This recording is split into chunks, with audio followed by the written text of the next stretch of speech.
few months now, I think. Is founder and executive director, and put on last month a really excellent discussion of Somaliland with analysts. And we're so delighted to be partnering them to follow up with President Bihi. I also want to shout out to Max Webb, who graduated last semester. I was his thesis advisor, but he wrote a terrific thesis on Somaliland and its evolving international strategy, I think, which provided a lot of interesting insights into the agency of small states, or in this case, proto-states, let's say, in international relations. You're certainly going to get the story from our honored guest today, but for those relatively unfamiliar with Somaliland, it is de jure semi-autonomous region of the Federal Republic of Somaliland, but it has all the makings of a de facto state. A functional, stable, largely democratic government, its own currency, security forces, and its own foreign policy. But while it's declared its independence from Somalia in 1991, it has yet to win formal recognition as a sovereign state in the 30 years since. Somaliland has been able to build the institutions of state, hold largely democratic elections, maintain a level of security and stability that stands in stark contrast with much of its regional neighbors. And it's done so without a whole lot of external assistance or support. And as we'll hear, there's a great deal going on in the Horn of Africa these days, with regional conflict, shifting regional alliances and rivalries, and then external players from outside of Africa seeking influence. And it's, at this moment, I think it's a good moment to look at Somalia to see if things may be changing. So we are so honored to welcome President Bihi to the Elliott School for discussion of Somalia's promise, some of its challenges, and strategy for international engagement. I also want to welcome your delegation, and perhaps we can introduce, I believe, Minister of Foreign Affairs, SIA. Welcome. Representative U.S. Rashid Noor Baru. And I have others, but perhaps you can introduce yourselves to the rest of the delegation. شكرا سعود. شكرا حاج اسماعيل Minister of Environment and Climate Change. Minister of Environment and Climate Change for those of us. I'm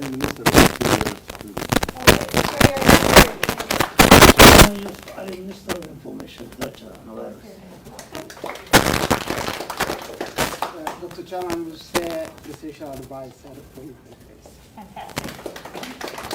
Dr. Osman, advisor to the economic advisor to the president. Fantastic. Any more? Okay. Well, now the man himself, President Bihi, welcome to the podium. We're looking forward to your opening remarks, and then we'll have a discussion and questions and answers from the audience. Thank you very much. Thank you so much. And for speakers, the rule at GW is you can take your mask off.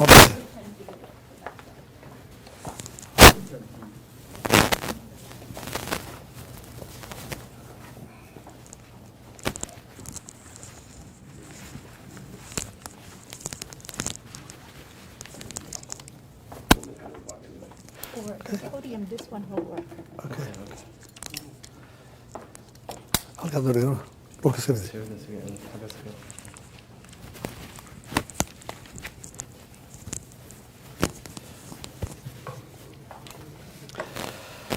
I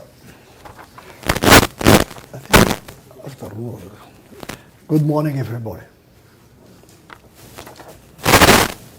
I want to extend my appreciation to the George Washington University, the Elliott School of International Affairs, and Jennifer Cook, the director of the Institute for African Studies, for inviting me to give this address today. As a top research university in the nation's capital, the George Washington University, is educating the next generation of American leaders. It is therefore a great pleasure and honor to me and to my delegation to speak to you all about Somaliland and the future of our region, Horn of Africa. I'm also happy to be speaking today, and my delegation is here today, a university named after the great leader of America's effort to gain independence and international recognition from the international community. Somaliland today also enjoys independence, but continues to work towards recognition that was vital in America's success as a young nation.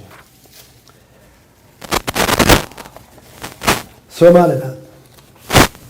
Somaliland is a country in the Horn of Africa.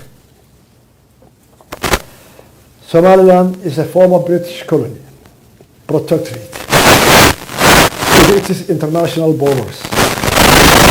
Somaliland gained its independence on 26 June 1960, and after 5 days voluntarily made a union with Somalia, which was Italian colony.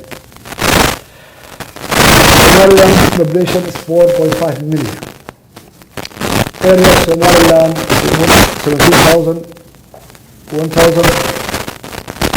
167,200 square kilometers.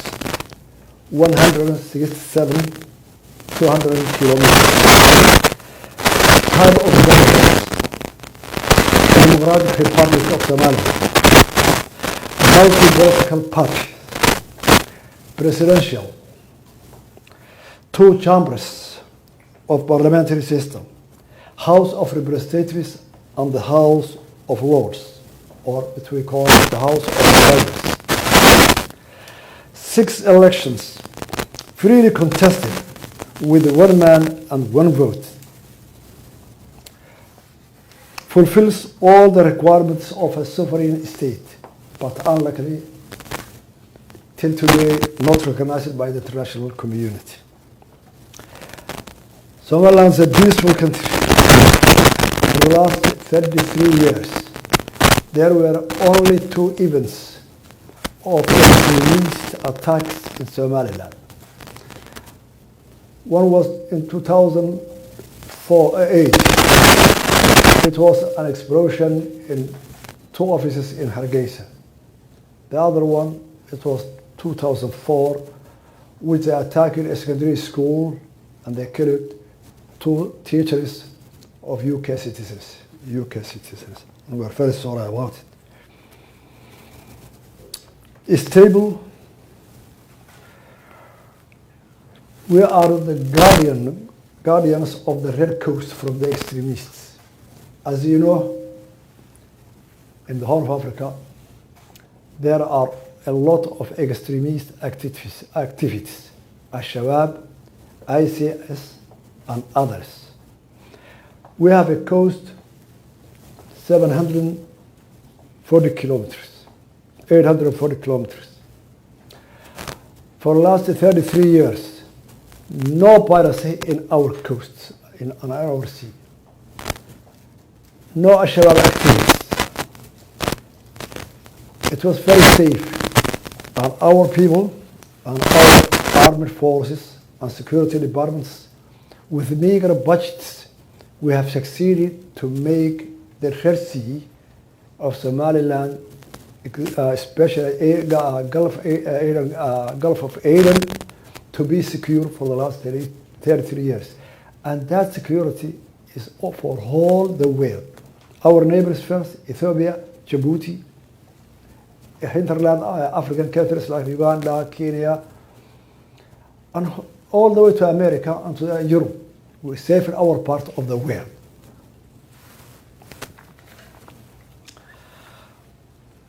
Somaliland achieved for the last 33 years to rebuild it is cities, and it is institutions of the government. I think you cannot imagine what we have experienced.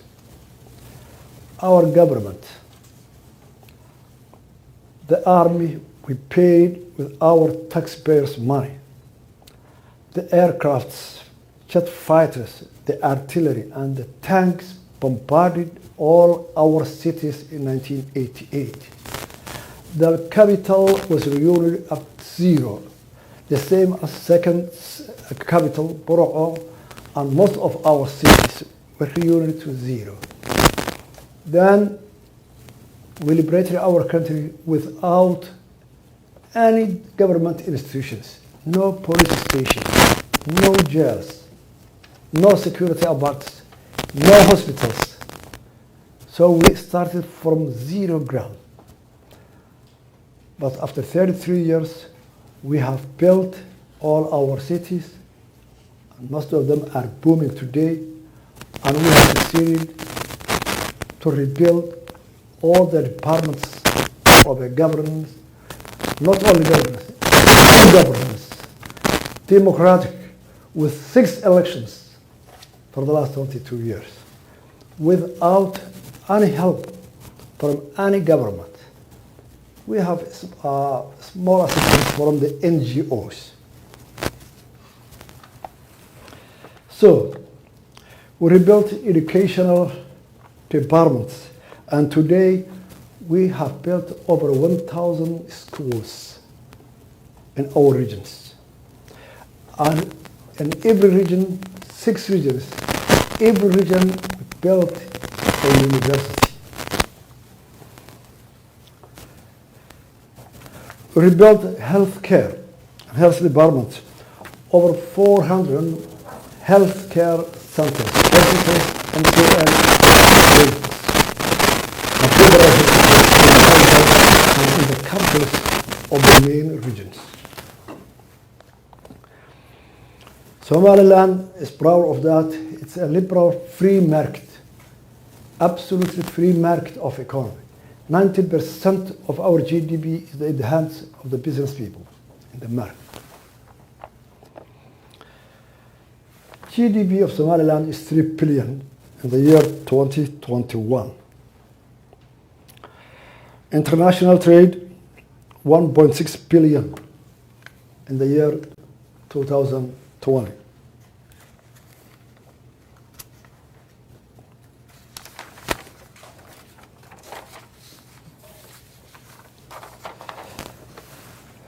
International investors. DB Well has built a port for the first phase, $400 million US. And now this year they will start the second phase of 600 million US. ADDF, Coca-Cola, General Energy, CBS of Taiwan, which is exploring an oil in our country. Public finance. Finance public services from domestic taxes, only for our domestic taxes. No budget support from wherever. No budget deficit. No external debt. We are safe of debt.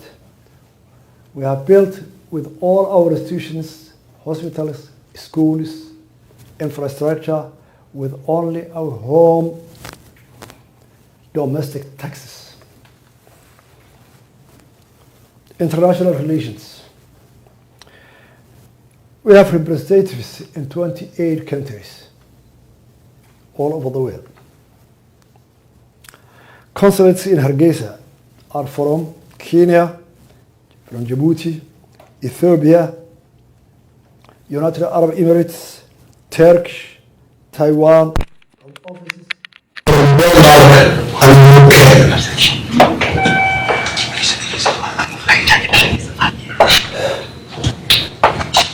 why all revolution came together. What we are expecting from the United States, I'm happy. As our delegation, our main goal was to explain to the people of the United States, as much as we can reach, their intellectuals, their politicians, and their leaders about the case of Somaliland. Our main goal is to get a recognition from the international community and to convince intellectuals, leaders, and politicians in our case. Because for the last 3 years, we were internally building the country. So we must first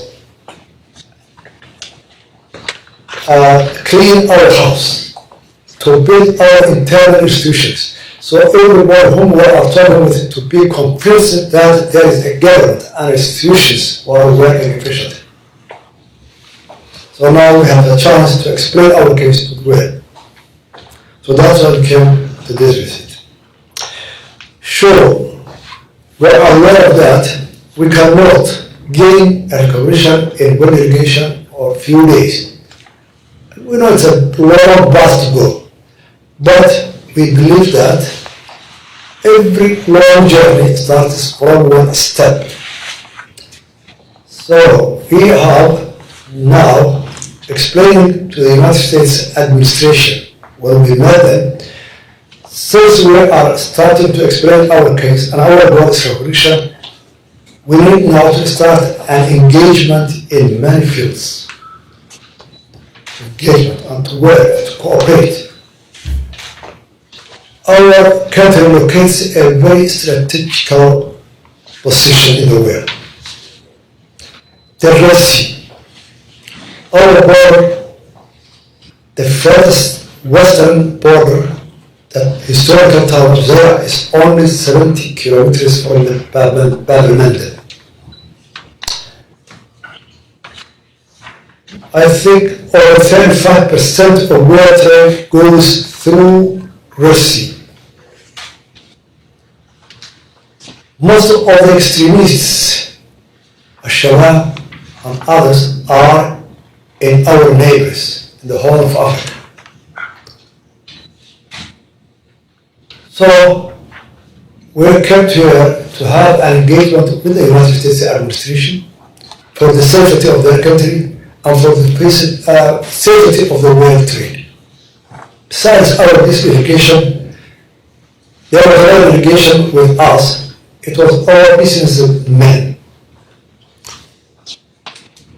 We were trying, since we have been isolated from the world financial institutions, that our businessmen and business people to have a waiver to cooperate with the International Monetary Fund institutions like the World Bank, IMF, and others, because we have the right that since we have enough resource in our country, that we can build our country and build our future. The international monetary systems to accept, to cooperate our financial institutions. Otherwise, we have enough resource, but since they cannot communicate with it simply because of political system, we should separate the political system from the economical system. Otherwise, Somaliland will be like a surrounding people. Why? So that's what we were explaining for the last week. All the financial institutions, international institutions, and here are our advisors. Luckily, most of Dr. Ismail was about 35 years or more, maybe 40 years. He was a senior staff of the World Bank. So we're explaining them why.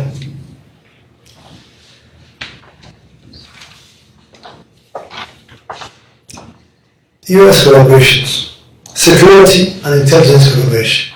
We propose the Coast Guard training, our Coast Guard training, investment in natural resources, minerals and oil, contribution to the development of Berber at the Soco corridor. The United Arab Emirates have built our port to extend it, and they have built a corridor between Somaliland and Ethiopia. But there are many countries in the region which are landlocked, and we are expecting that our ports, not only Berbera, our ports, will make service for all these countries: Uganda, Central Africa, Ethiopia, and etc. Southern Sudan. So since we are thinking, and our vision is that our ports will serve the whole African landlocked countries and beyond, we're proposing the administration of President, how can we cooperate in developing the trade, international trade, and in between the regions of Africa to develop the people and to make it broad for the youth. You are aware of that. More than 78% of the youth in the whole of Africa are unemployed. So we need a development to make employment for the future of our people. And that needs resource. And someone has that resource. But the international monetary departments must accept to cooperate with us. Otherwise, we will be a people who are isolated and just cannot make any development. And that our youth will go the other way. So the extremists, they will be refusal to everything. So our vision is to make a huge progress to our development.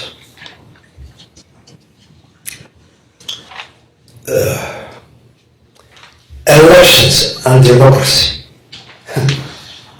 In our country, we have our people voting for Democratic Republic of Somaliland, 97% of our population, 97%, almost 100%. And still they believe it. But to us, since we are now a country rebuilding from zero our government, we have a huge problem with the democracy challenge. First, in 5 years, we have every 5 years, 3 elections. This year the president, next year the parliament, next year the local government. The expenses of these elections is very huge to us. Second, that this year it's a presidential election, and there is a campaign, and there will be a conflict between the parties, between the class of the society, between the regions. Then the election will go on. Whole next year, we are going to make peacemaking between reconciliation, between conflicts of the effects of the election. Third year, there's the parliamentary, the state, lot of experts, then campaigning, then peacemaking, conflict resolutions after that. Third year, the local governments. So, we want to build our institutions' capacity, political parties, the election committees, the people, and our youth who are unemployed. They were expecting every year, election after election, to get unemployment, to get a progress, to build industry so that they can work for. So they're asking me as a president and every politician, well, election, what's after election? So we came here to have a capacity building of the experience of this country and others of democracy to help us how democracy will survive in Africa and developing countries, which we need to it. We were expecting cooperation in that field.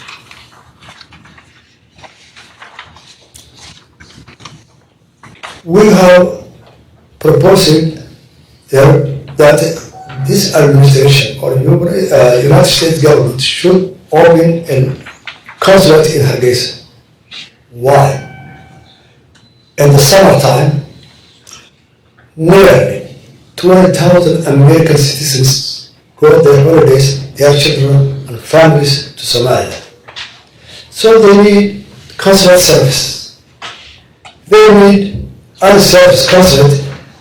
They should take an airport ticket, airline, go to Nairobi, Kenya, or to Ethiopia, a lot of expenses and time consuming.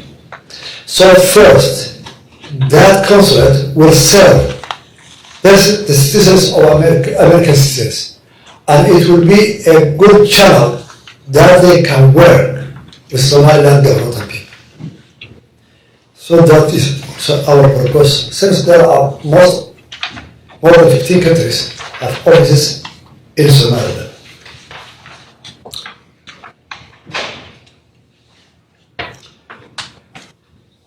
The US aid will go through USA office and others.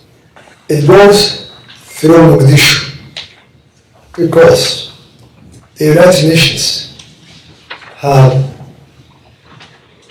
when we ask them, since it's a humanitarian assistance, why don't you give to Somaliland directly? For example, COVID-19. The first year, it was very serious all over the world. So the United States and the United Nations, the government and also the United Nations, the WHO, they sent a number of vaccinations to Somalia. And that went to Mogadishu, Somalia. But unlike with mismanagement and inefficiency of that government in Mogadishu, the COVID-19 vaccination was in their hands, especially in the airport, until it became outdated. And they didn't reach us, Somalia. It was in the airports of Mogadishu until it outdated. So we didn't get any vaccine from the WHO and the US, United States assistance of the COVID-19.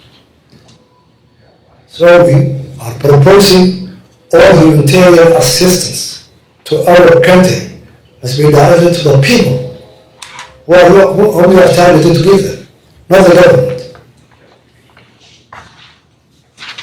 All in all, let me remind you, with the cooperation of our American citizens and Somaliland citizens, they have built a school near our capital, Hargeisa, 20 kilometers west of Hargeisa.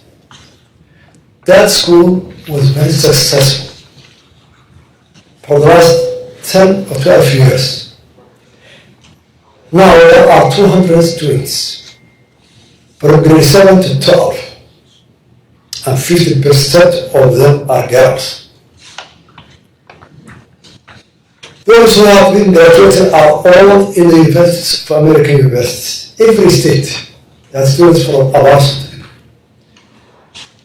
That was a very good example. If we cooperate with the American citizens in every field, hospital, business, education, and any other field, that school is a good example that we can follow, and I hope young leaders, tomorrow leaders, you will remember Somaliland and its situation, which I have stated here. Thank you very much to you all.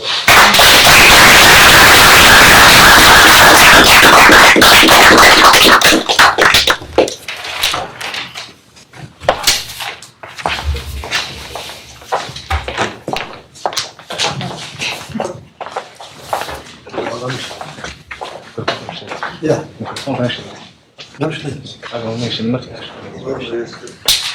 Mr. President, thank you so much for really a great talk that has covered so much. It really is a remarkable story. Somaliland devastated by civil war that really pulled itself up, as we say, by its own bootstraps without external help.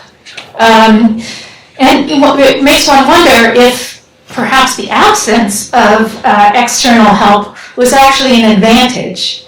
That all of that was done with domestically mobilized resources versus external assistance and kind of building that social compact between the governed and the government. So, I mean, it makes a very interesting case in that way as well.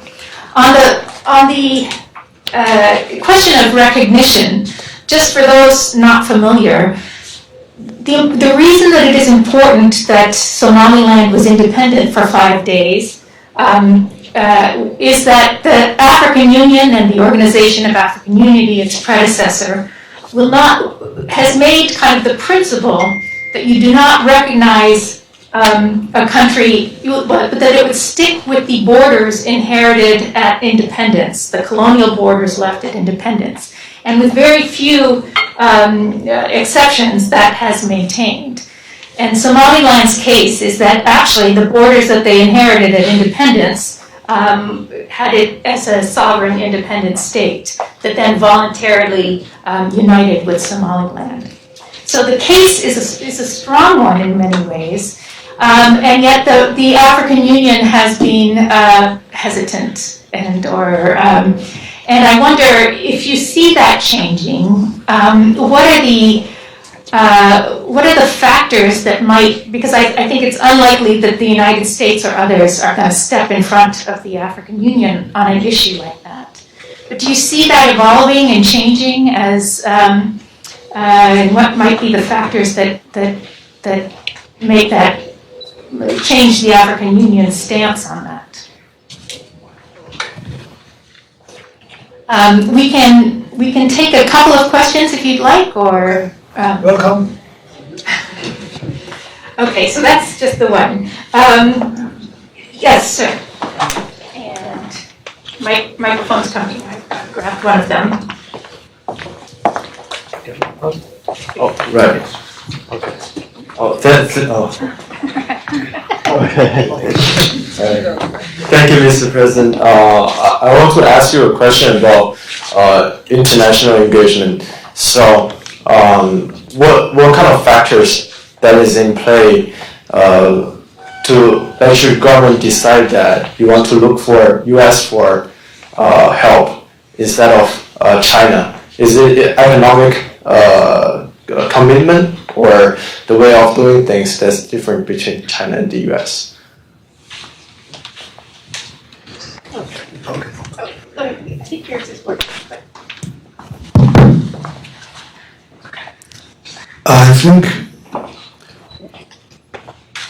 we are not against China if they are cooperating with us.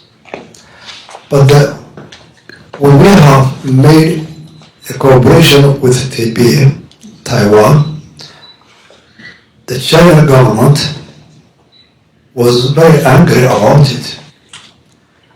So,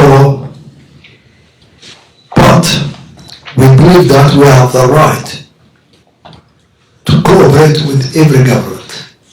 And our principle is to extend a peaceful hand to every country, to every community. Because we have experienced war and it is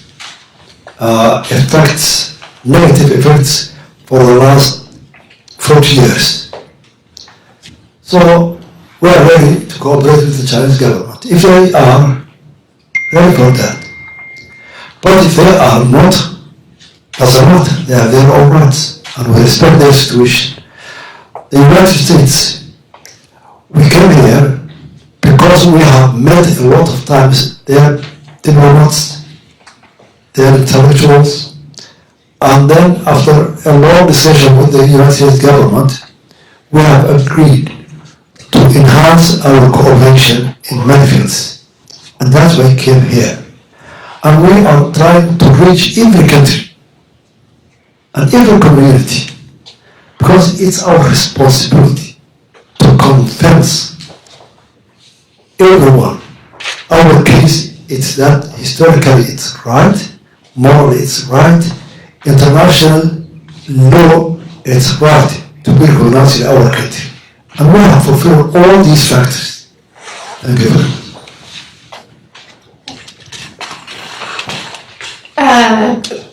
Questions? Yes, yes.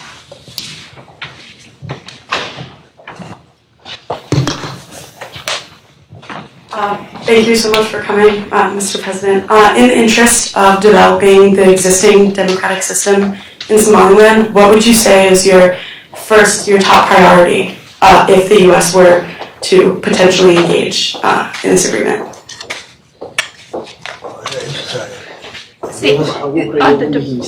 waxa ugu muhiimsan ee ay maanta Mareykanka ka shaqeynayaan development-ka.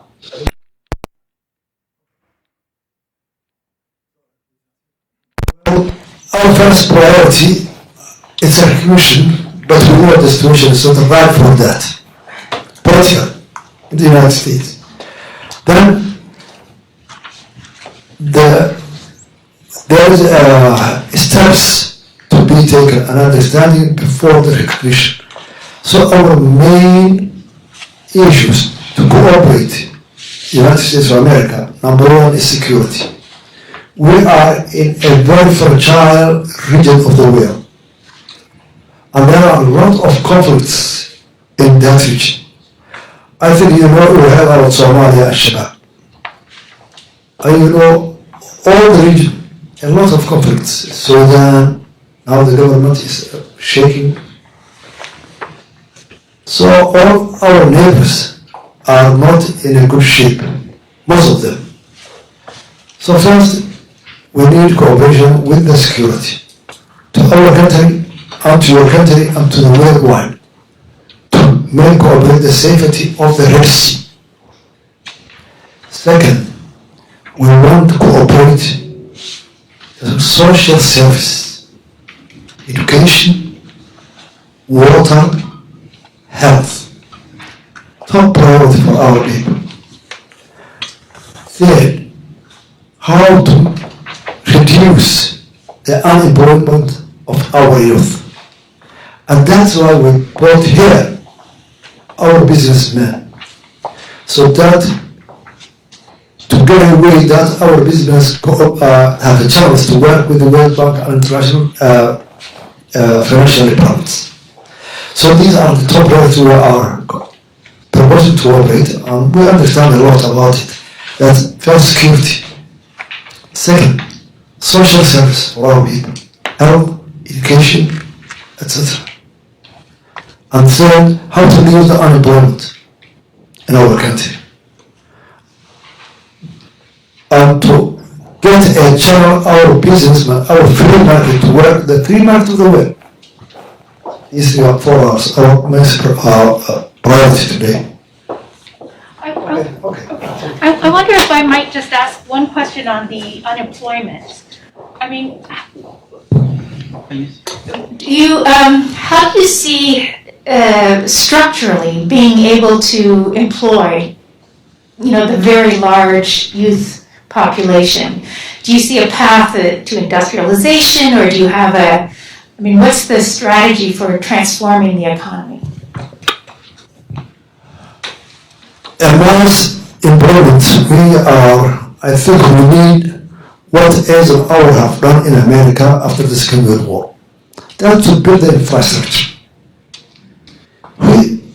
Roads, trains, bridges, building. That you can make a mass employment. That's what we have done in Germany after the Second World War. So we need a resource to that.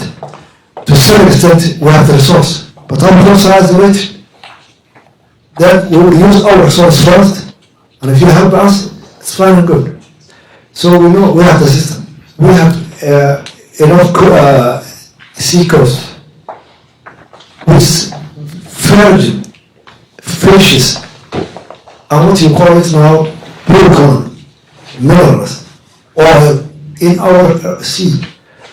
So we need to be assisted. How can we get our resources, to expose our resources? That's the help we need.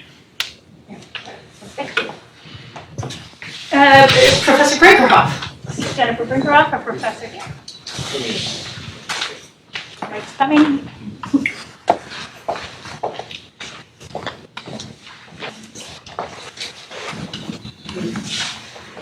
Good morning, President, and thank you so much for being with us today at the Elliott School.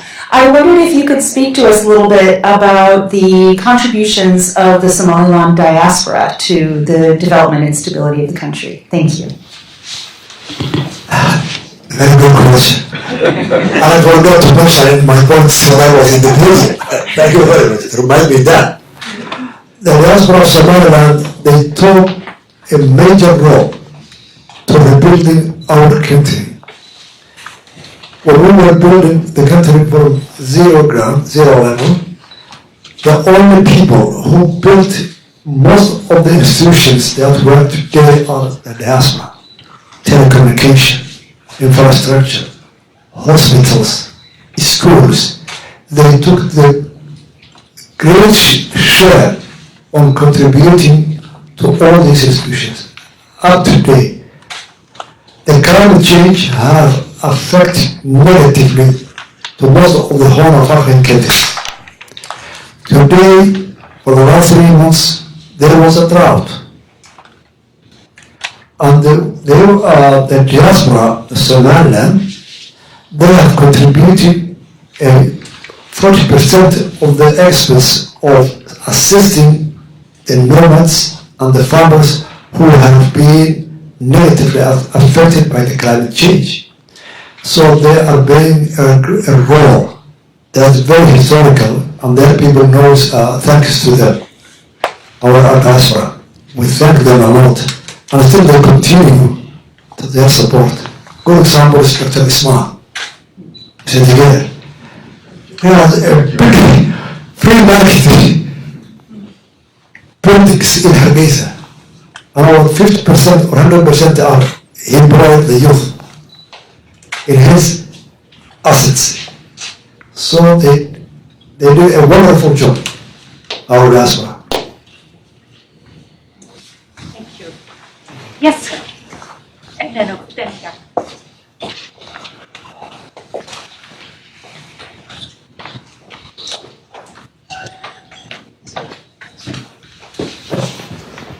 Mr. President, thank you so much for being here. It's an honor to have you. The facts you shared about democracy in your country are extremely impressive, and I was wondering what you think your role is in creating successful democratic institutions. Yes, we have successfully made 3 presidential elections for the last 20 years. And the power of the presidency was transferred in a peaceful manner. And that's unique in the whole of Africa. 2005, our president of my party, he lost the contest only 80 votes, 80. And we accepted. And that's very historic. I think. Happened here. It's historic. You know, get them from both sides. And besides that, it was strange enough. The president, our candidate, as a career part, my party, he was the leader of the SRM. That's the front which defeated the dictator. He was the leader of the army who defeated the dictator. And he accepted. And who was his contender? He was the national security of the Sierra man. Just only a few years, I accepted so. Because we took the idea that all Somaliland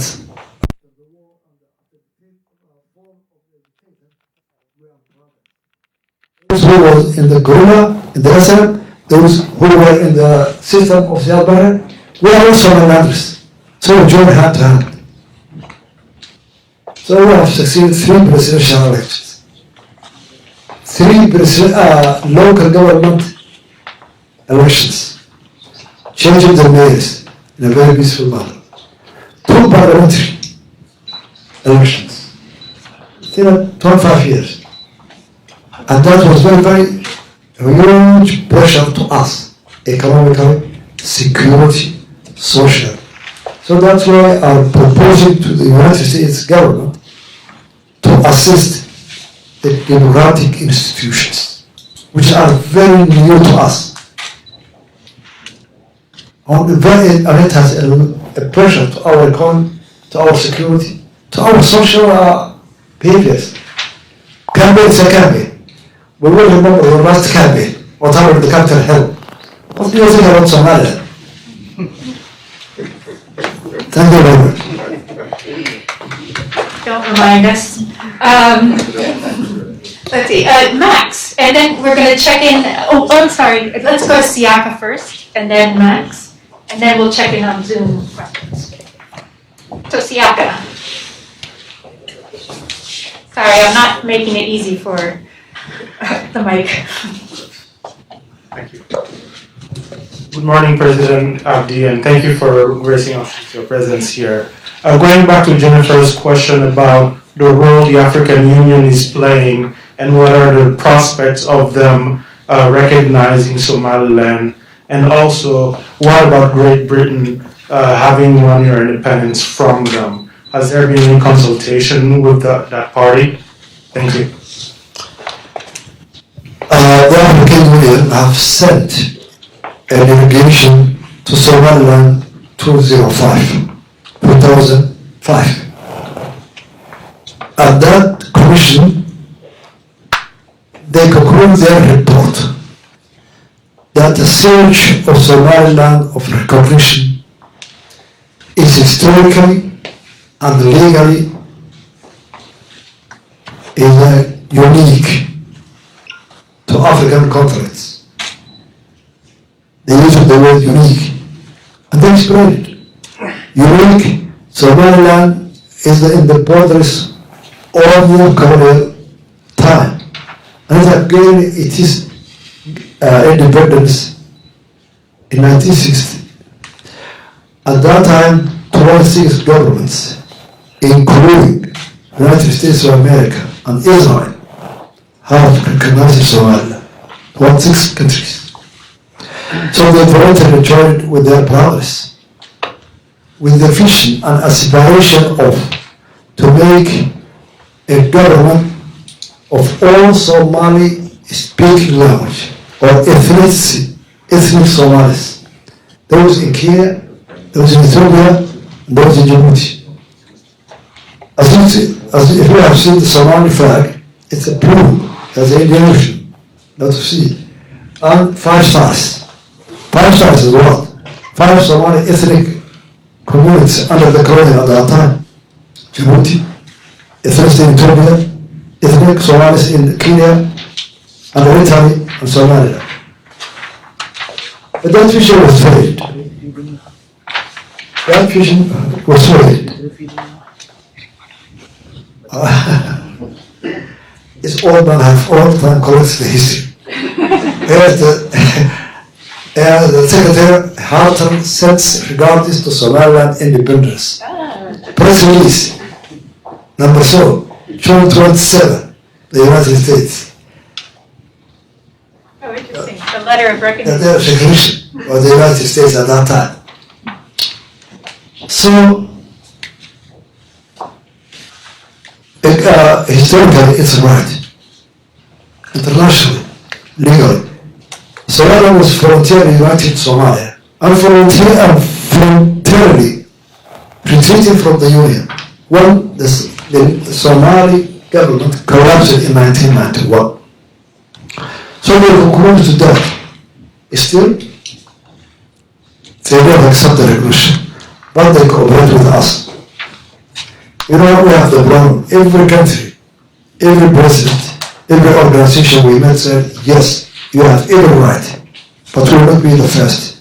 We will be the second. So I look at who will be the first. The superpower after the 1991 on the Soviet Union collapse, there's only one leader in the country, in the globe. That's the United States of America. Isn't it? I'm a superpower. Now they get a challenge. So, also the United States will not be the first. Let's see it another one. It's an African problem. An African problem, Africans are looking at the superpower, how they are looking. So we have a lot of work to do. To go to everyone and to explain our case and to confess. That's why we are sitting here today. The tomorrow leaders of the United States. It should be in your mind. That's the one that's still subject to this question. Thank you. Thank you. Max, and then we'll go to Eli for Zoom. Thank you so much, Mr. President. Excuse me. So recently, a lot of the world's attention has been focused on the conflict between Russia and Ukraine. So I was wondering if there have been any impacts, if any at all, on the region, on Somaliland, and on the nature of your trip to the United States. The conflict in Ukraine, I think it will not have, I think it will not make any impact on Somaliland. Simply because it took all the attention of the big superpowers is in Ukraine. But in the other hand, it gives a wake-up call to the United States and the Europeans. For the last 33 years, the United States and Europeans were free of their vision to the world, superpower, one-handed. But now we see that the Russians, China, maybe Iran, India, Brazil, they have become strong countries coming out. Not challenging them, but they will give a lot of trouble to them, to superpowers. So with that, I think the Europeans and the United States of America, the Western liberal democracies, they will focus on all of the world. Hey, where are we? And on that question, I hope we will get it. Elad, do you have some questions from the Zoom participants? Yes, I do. Thank you so much, Mr. President, for your remarks, and we're very fortunate to be able to share this event with everyone in the room, but also people who are outside the room who weren't able to be here from really everywhere. We have a few questions if we have time for them. So the first question we have here is a question about the private sector. You know, we spent a lot of time talking about countries and recognition and all of that, but this attendant wonders, what is the role that private corporations and multinational organizations can play in Somaliland's international engagement? They can play a good role. Somaliland has a lot of resources. As far as I have been proven, a lot of minerals and oil. Besides the fishing, we have we have an asset that our community, our people, they are entrepreneurs by historical tradition. And they will get a peaceful country, stable, have a lot of fields to be invested in every field, and also welcome their investment. So we are welcome, and we are encouraging them to cooperate with us. So that their investment will make huge employment of our people and development of our economy. So they can play a role which is very vital for us to play. Absolutely. Thank you so much for that. Thank you. So the next question we have from the audience on Zoom is a question about the African Union again. So what role has the African Union played in Somaliland's response to COVID-19? Is there a potential for greater cooperation with the African Union in the future? And how do you see that cooperation? We have received a cooperation from WHO, World Health Organizations. As government of African Union, I think they have not that capacity, that resource, to assist any government on such a pandemic. So we have not received it. Aside from, I remember, not much from the African Union. There's the African CDC now. I don't know if they would engage in someone. No. No. Right. And then, just for time for this, we're running low on it, and we're just so appreciative of you giving us this time today. We'll have one more of these Zoom questions, and that is, you've spoken a lot about how much of the Horn of Africa, there's a lot of other countries who are not in as good of shape as Somaliland. So how do the situations in countries around Somaliland impact the affairs of Somaliland itself? I think we have a lot of governments in Africa which are not in good shape, especially about democracy. They will not make any impact on our people and our community. Why? The people, you can make an impact to the people if you show them what is better than their situation. Since there are not better situation to our government and to our institutions, not so democratic, not so cooperative, not so peaceful, they cannot make it. I don't think they can make any impact to us. But if they are better than us economically, security, liberality of the free market, they are nothing better than us. I think they will not make any impact to us. All right, thank you very much, Mr. President. Thank you very much. I'll turn it back to Director Cook now.